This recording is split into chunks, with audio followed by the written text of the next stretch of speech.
To object, जो कि point करेगी ऑब्जेक्ट्स को। तो इसका मतलब क्या है कि हमारे पास एक होगा पॉइंटर, ठीक है, पॉइंटर की एरे होगी, ठीक है, जो कि पॉइंट करेगी किसको,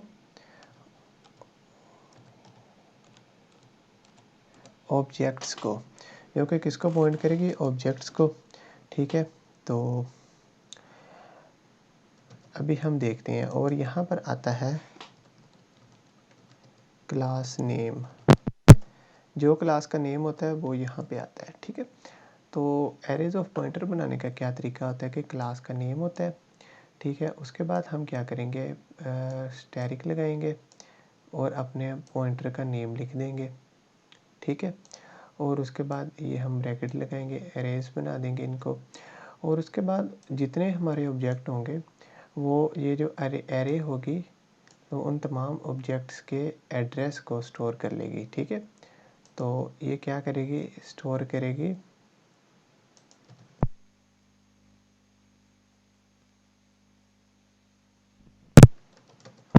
और तो जितने भी हमारे पास ऑब्जेक्ट्स होंगे तो हमारे पास एक पॉइंटर अरे होगी, वो उनके एड्रेसेस को स्टोर कर लेगी, ठीक है।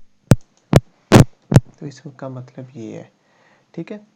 तो नीचे मैंने ये लिख भी दिया कि इसका मतलब ये है कि हम अरे ऑफ पॉइंटर बनाएंगे, ठीक है, हम एक पॉइंटर की अरे बनाएंगे, अरे ऑफ पॉइंटर, ठीक है।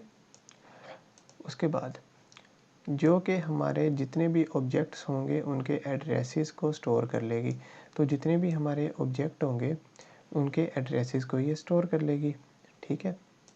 तो अभी यहाँ पर एक प्रोग्राम देखते हैं और इससे हम समझते हैं। देखिए, ये आपके पास क्या है, पर्सन है, ठीक है, पर्सन की एक क्लास है और यहाँ पर हमने क्या डिफ़ाइन किया है, कैर नेम 20। तो ये हमने क्या किया कि एक एरेज ऑफ नेम ली है, ठीक है। तो नाम लिखने की हद कितनी है कि 20 कैरेक्टर्स आ सकते हैं उसके अंदर, ठीक है। यानी कि किसी का नेम अगर है ना, उसके अंदर 20 कैरेक्टर आते हैं तो ये वहाँ तक उसको लिखने की इजाज़त देगा, ये एरे, ठीक है।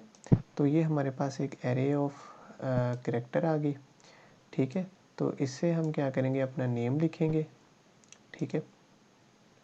अब इसके बाद हमने क्या किया कि एक इनपुट का फंक्शन है, ठीक है, जो क्या कर रहा है कि प्लीज़ एंटर योर नेम, जो कि आपका यूज़र से नेम एंटर करवाएगा, ठीक है। उसके बाद हमारे पास है एक शो का फंक्शन, शो का फंक्शन क्या करेगा, सी आउट करवाएगा, योर नेम इज़, जो आपका नेम होगा यूज़र एंटर करेगा उसको शो करवा देगा, ठीक है। अब यहाँ पर मेन के अंदर असल जो हमारा काम है, देखें यहाँ पर मैंने लिया एक कॉन्स्ट, ठीक है, const date can not be change. अब देखें, अगर मैंने रन टाइम पे इसको नंबर 5 असाइन कर दिया है ना, तो ये 5 ही रहना है, इसको मैं चेंज नहीं कर सकता। अगर आपको मैं बताऊं, अगर अब मैं इसको n इज़ इक्वल टू 10 कर दूं तो ये, ठीक है, देखिए अब मैं अगर इसको एग्जीक्यूट करूं तो वो इसको चेंज नहीं करने देगा रन टाइम पे, वो कहेगा कि आपने इसको कॉन्स्ट रखा हुआ है, ठीक है। हाँ, अगर ये मेरा सिंपल वेरिएबल होता तो फिर ये एग्जीक्यूट हो जाना था, देखें जैसे कि ये हो गया है।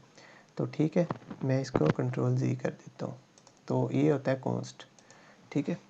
अब ये मैंने क्या किया कि n इज़ इक्वल टू 5 कर दिया है, ठीक है। नंबर ऑफ़ ऑब्जेक्ट कितने हैं मेरे, 5 है, ठीक है। अब इसके बाद यहाँ पर देखें, मेरी क्लास क्या है, का नेम क्या है, पर्सन, पर्सन है ना। तो यहाँ पर मैंने क्या किया, ptr लिखा, ठीक है। क्लास का नेम क्या है, पर्सन है, यहाँ पे मैं पॉइंटर बना रहा हूँ और इसको मैंने ptr नेम दे दिया और ये वाला n इसके अंदर पास कर दिया, ठीक है। तो अब ये क्या है कि हमारा एक वो बन गया है एरे ऑफ पॉइंटर, ठीक है। तो ये एक हमारे पास पॉइंटर बन गया, arrays of pointer to person object, ठीक है। तो जितने हमारे पर्सन कितने हैं, 5 है, ठीक है, 5 ऑब्जेक्ट बनने हैं ना हमारे।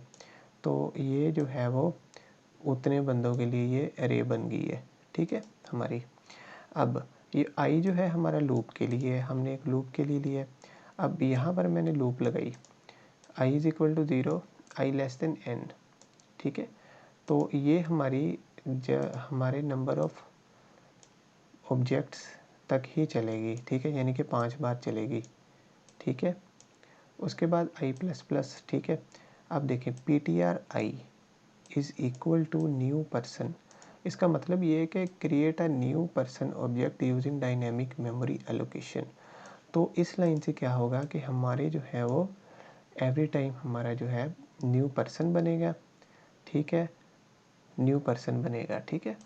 और वो न्यू के कीवर्ड के ज़रिए उसके जो पर्सन का एड्रेस होगा, फर्स्ट पर्सन का एड्रेस होगा, वो एड्रेसेस जो होंगे इस PTR आई में स्टोर हो जाएंगे, ठीक है।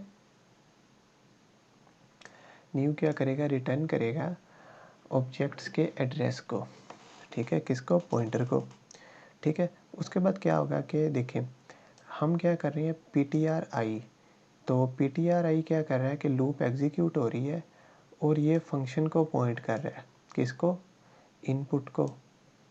तो जितनी बार ये जो है हमारे पास ये लूप एग्जीक्यूट होगी उतनी बार ये फंक्शन चलेगा, ठीक है। तो 5 बार ये फंक्शन चलेगा। तो क्या होगा कि यूज़र से पाँच जो है वो नेम एंटर करवा लिए जाएंगे, ठीक है।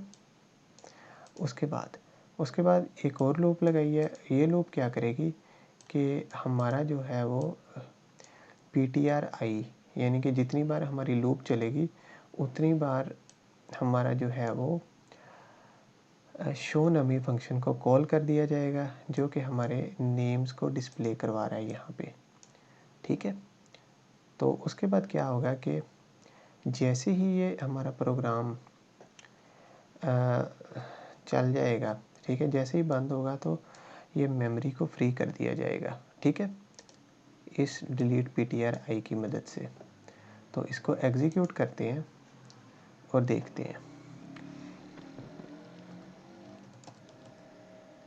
उस्मान, ओके, यहाँ पे मैं लिख देता हूँ इजाज़, यहाँ पे मैं लिख देता हूँ के, ठीक है। यहाँ पे मैं लिख देता हूँ यासिर। तो ये देखें ये आपके नेम्स जो हैं वो डिस्प्ले हो गए हैं, ठीक है। तो आज हमने पढ़ा है arrays of pointer to object.